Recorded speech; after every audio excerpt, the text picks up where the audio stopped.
3 أفراد بيشتغلوا حراس في منارة. ال3 اختفوا مرة واحدة وبدون أي أثر، ولما الوردية اللي بتستلم منهم الشغل وصلوا اكتشفوا إن زملائهم مش موجودين. وما فتشوا المنارة لقوا إن كل الأبواب مغلقة من الداخل ما عدا باب المطبخ، ولقوا الساعة واقفة. بس الأغرب من كل ده إن أطباق أكلهم على الترابيزة والأكل متاكل حوالي نص، يعني كانوا لسه بياكلوا. والأغرب كمان إن في حد خرج منهم من غير المعطف بتاعه، يعني واضح إن حصل حاجة مش طبيعية خلتهم يقوموا ويجروا من مكانهم. مش بس كده، ده كمان لما فتشوا في دفتر الملاحظات اليومي اللي بيتكتب فيه كل حاجة بتحصل يومياً لقوا كلام فعلاً مرعب.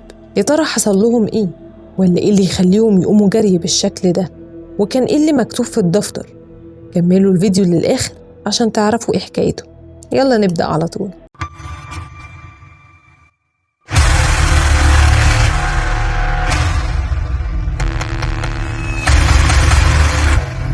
حكايتنا النهاردة في اسكتلندا، وتحديداً في جزيرة اسمها إيلين مور، ودي إحدى جزر فلنان الموجودة في الساحل الشمالي الغربي لاسكتلندا. بالرغم من إن الجزيرة فعلاً جميلة بكل المقاييس، بس على عكس الجزر مش مشهورة بجمالها، مشهورة بالظواهر المرعبة والخارقة للطبيعة، يعني على حد قول السكان المحليين. الموضوع بدأ من أكتر من 100 سنة تقريباً. مرة واحدة وبدون مقدمات اتطفى نور المنارة واختفى مع النور ال3 حراس.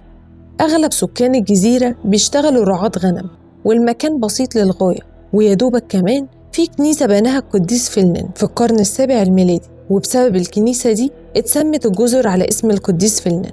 والكنيسة طبعا كانت المكان اللي بيجتمع فيه السكان والسياح لأداء الطقوس الدينية، واللي كتير منهم بيأكدوا إن الجزيرة فيها طاقة غريبة ومرعبة وقوة غامضة وخارقة للطبيعة.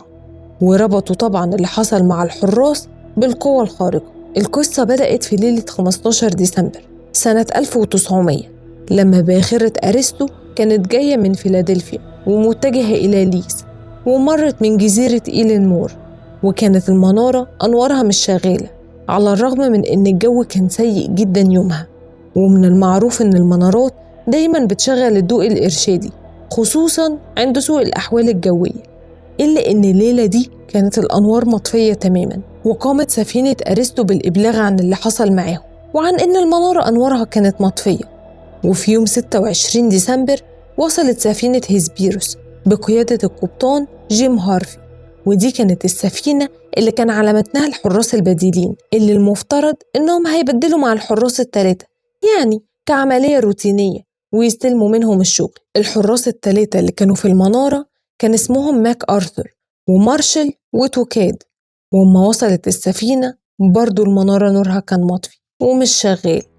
السفينة بدأت تفتح أنوارها يعني للفت نظر الحراس، وكمان أطلقوا صافرة السفينة، لكن ما كانش فيه أي استجابة من الجانب التاني. ده كمان فتحوا الشعلات المضيئة بتاعة الاستغاثة، لكن كل ده كان بدون جدوى ولا أي رد من حراس المنارة. ده كمان السارية اللي بيبقى عليها العلم فاضية والعلم نفسه مش موجود على غير الطبيعي.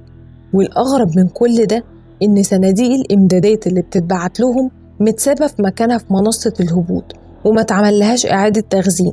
فالوضع الظاهري كده كله على بعضه كان غريب ويشكك إن في حاجة حصلت في المكان مش طبيعية. فقرر القبطان يبعت واحد من الحراس البديلين لحد المنارة في مركب صغيرة عشان يشوف فيه إيه بالظبط. فبعت حارس اسمه جوزيف مور عشان يطلع ويتفقد الحال هناك ويرجع يطمنهم. قال جوزيف بعدها إن كان الوضع مش مريح لأن مفيش أي صوت نهائي، والدنيا كانت ضلمة جدا والرؤية شبه منعدمة. ده غير إنه مضطر يطلع جرف صخري طوله حوالي 150 قدم فوق سطح البحر عشان يوصل بس للمنارة. فكان الوضع كله يقلق، ده غير القلق إن الحراس زمايله يكون حصل لهم شيء سيء، لكن كان مجبر إنه يكمل طريقه وصولا للمنارة كاستجابة لأوامر القبطان وعشان يطمن على زمايله. وفعلا شكوكهم كانت في محلها. جوزيف مور أول ما وصل ودخل المنارة لقى المكان ساكت وهادي تماما، فقعد ينده على زمايله لكن محدش رد عليه خالص. وما دور وبدأ يلف في المكان اكتشف إن زمايله ال3 مش موجودين، ومفيش أي أثر ليهم، وأوض النوم بتاعتهم سليمة لكن مبهدلة، والسراير مش منظمة. والغريب إن كل أبواب المنارة مقفولة من جوه ما عدا باب المطبخ، هو الباب الوحيد اللي كان مفتوح. يعني أكيد هو ده الباب اللي طلعوا منه. وكمان في حد من زمايله طلع بره من غير المعطف بتاعه، وده برضو شيء غريب جدا. احنا بنتكلم على جزيرة في اسكتلندا في شهر 12، يعني الجو أقل ما يقال عنه إنه تلج. وكمان لاحظ جوزيف إن الساعة المتعلقة في المطبخ كانت واقفة ومش شغالة، وعلى ترابيزة المطبخ 3 أطباق أكل فيهم وجبات ومتاكل حوالي نص الأكل، بس باين على الأكل إنه بقاله مدة في الأطباق. وجنب الترابيزة في كرسي مقلوب، يعني الشيء اللي واضح من الأحداث إنهم كانوا قاعدين بياكلوا وحصل حاجة قوية أو كارثة فخلتهم يقوموا فجأة ويطلعوا بره المنارة هما ال3. وليه كمان بقول إن أكيد اللي حصل كان كارثة؟ لأن في العادي ممنوع ال3 يطلعوا بره المنارة مع بعض، مهما حصل لازم يكون في حد واحد على الأقل جوه و2 ممكن يطلعوا بره، لكن ال3 مرة واحدة بره ده مش طبيعي. فأكيد حصل حاجة اضطرتهم يطلعوا في نفس الوقت في حالة من الهلع أو الخوف. من الشكل العام للمنارة رجح جوزيف مور إن زمايله مش متواجدين في المكان غالباً بقالهم حوالي أسبوع. وبعدها رجع جوزيف في القارب الصغير للسفينة وبدأ يحكي للقبطان هارفي عن اللي شافه في المنارة بالتفصيل الممل. وقتها قرر القبطان هارفي إنه يبعت جوزيف مور مرة تانية للمنارة، بس المرة دي هيبعت معاه 2 رجالة عشان يشوفوا المنارة تاني ومحيطها ويدوروا على زمايلهم، أو على الأقل يلاقوا أي أثر أو دليل يعرفوا من خلاله إيه اللي حصل بالظبط. وبالفعل بدأ جوزيف مور وزمايله رحلة البحث، وبعد تدوير وبحث كتير ما لقوش أي أثر للرجال ال3، لكن لقوا بعض الدلائل اللي ممكن توصل لهم صورة أو فكرة عن اللي حصل. الساحل الشرقي للجزيرة كان مفيهوش أي حاجة غريبة، لكن الساحل الغربي اللي حاصل فيه بيدل إن في عاصفة كبيرة حصلت. جوزيف مور وزمايله لقوا صندوق من صناديق الإمدادات واضح إنه طار من مكانه ومحطم تماماً، ومحتوياته مبعثرة في أماكن مختلفة.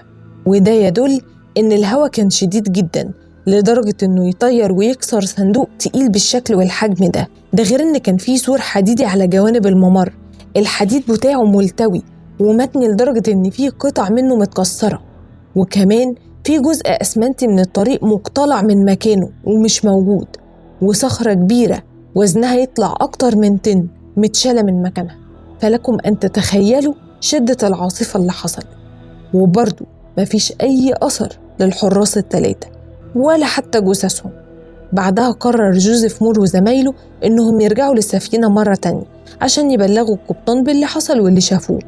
القبطان هارفي أول لما سمع منهم اللي حصل بعت على طول لمجلس إدارة المنارات الشمالية وقال لهم إن واضح إن كان في عاصفة جديدة على الجزيرة وتسببت في إن زملائهم وقعوا من أعلى الجرف الصخري وغرقوا وهم بيحاولوا يأمنوا صناديق المعدات والإمدادات. وفي يوم 29 ديسمبر بعت مجلس المنارات واحد اسمه روبرت مورهيد عشان يحقق ويعرف أكتر عن اللي حصل لل3 حراس، خصوصاً إنه كان يعرف ال3 معرفة شخصية. وقدر فعلاً مورهيد يعرف مين هو صاحب الجاكيت اللي كان متساب في المنارة، وقال إن الجاكيت كان بتاع الحارس ماك آرثر.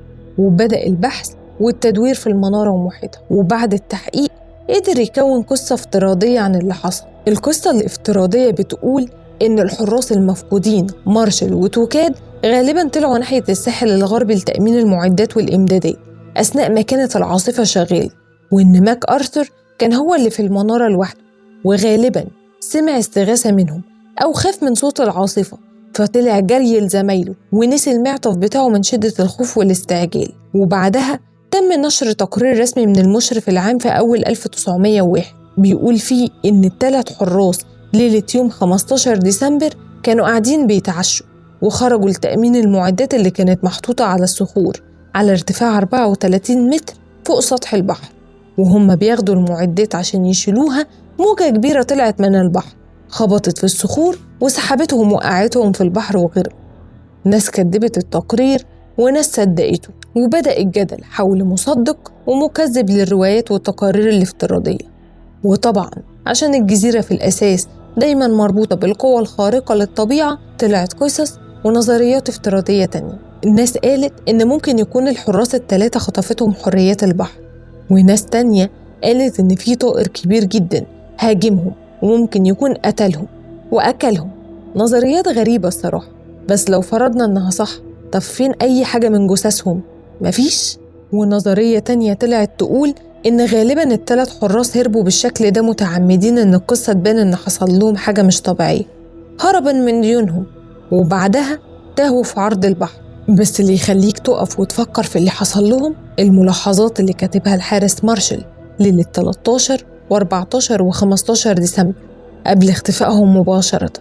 كان بيتكلم فيه عن عاصفة شديدة جدا وغريبة ما حصلش زيها يجي من أكتر من 20 سنة، وإن الحارس توكاد كان هادي جدا، وده كان على عكس شخصيته. لما بيكون في حاجة أو متوتر في العادي بيبقى مش على بعضه ومتعصب.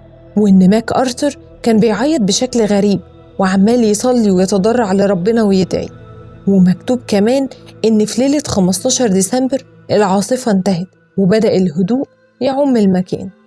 تم نشر الملاحظات الخاصة بمارشال مع التحقيقات والنظريات الافتراضية. وقتها كمان هيئة مراقبة الطقس طلعت بيان بتقول فيه إن مفيش أي بلاغات تفيد بوقوع عاصفة جديدة من أول يوم 12 ديسمبر لحد يوم 15، وإن سرعة الرياح وارتفاع الأمواج كان طبيعي تماماً.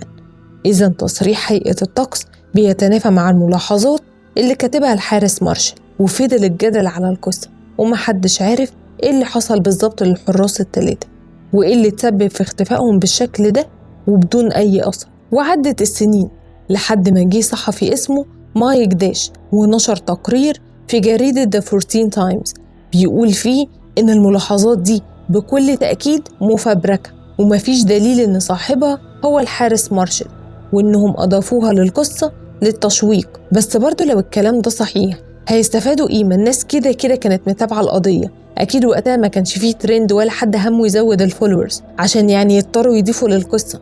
أساساً هي مشوقة وغريبة، ما أعتقدش إنها محتاجة إضافات ولا إيه. وبدأت تظهر نظرية افتراضية جديدة بتقول إن الحارس ماك أرثر عنده سجلات رسمية تفيد إنه شخص عنيف وبيفتعل المشاكل، فوارد إن يكون حصل خلاف ما بين الحراس الثلاثة، والخلاف تطور وصل لحد مد الإيد وتسبب إنهم وقعوا من أعلى الجرف الصخري وغرقوا في البحر. والنظرية التانية بتقول إن ماك أرثر ممكن يكون كان في نوبة غضب واتخانق مع زمايله الاتنين وقتلهم ورمى جثثهم في البحر وبعدين انتحر. لكن برضو مفيش دليل على كده، لأن مفيش أي أثر لدم ولا لأي شيء يدل إن في جريمة حصلت. وبعدها تم نشر تقريرين جداد في The Discovery Channel وهيستوري. بيقول التقرير اللي يخلي 3 حراس يسيبوا المنارة ويطلعوا بره يأمنوا المعدات طالما كان في عاصفة جديدة بالشكل ده. وأثبتوا المدون في سجلات الرواتب إن مارشال تم خصم 5 شيلن من راتبه قبل كده بسبب ضياع معدات وإمدادات، وده وقتها كان جزء كبير جدا من الراتب، خصوصا لو الشخص ده عنده أسرة وأطفال. وبعدها أكيد خرج زمايله وراه، ومن شدة العاصفة وقعوا من الجرف الصخري وماتوا. وآخر نظرية قالوها السكان المحليين إن أكيد في قوة خارقة تسببت في صعودهم للسماء، خصوصاً إن في ناس كتير من السكان المحليين بيأكدوا إنهم بيسمعوا صوت جاي من السماء بينده باسم الحراس الثلاثة بطريقة مرعبة. غريب. ده غير إن الحراس اللي اشتغلوا في المنارة بعد كده بيأكدوا إنهم بيسمعوا نفس الأصوات المرعبة. ولحد دلوقتي بيعتقد السكان المحليين إن الجزيرة فيها أشباح وإنها عبارة عن بوابة من بوابات الجحيم. وسنة 1971 تم تحويل المنارة للعمل الذاتي وبقت مش محتاجة حراس، ومن ساعتها المكان بقى مهجور. دي كانت حكاية الحراس الثلاثة. لو الحلقة عجبتك ما تنساش تعمل لايك واكتب لي في الكومنتس انت مع أنه نظرية فيهم، أو اكتب لي نظريتك الخاصة. تفتكر ايه اللي حصل للحراس الثلاثة وايه السيناريو اللي ممكن يكون واقعي في رأيك؟ واستنوني في حكاية جديدة من حكاوي تيا. أشكركم على المتابعة ودمتم بخير.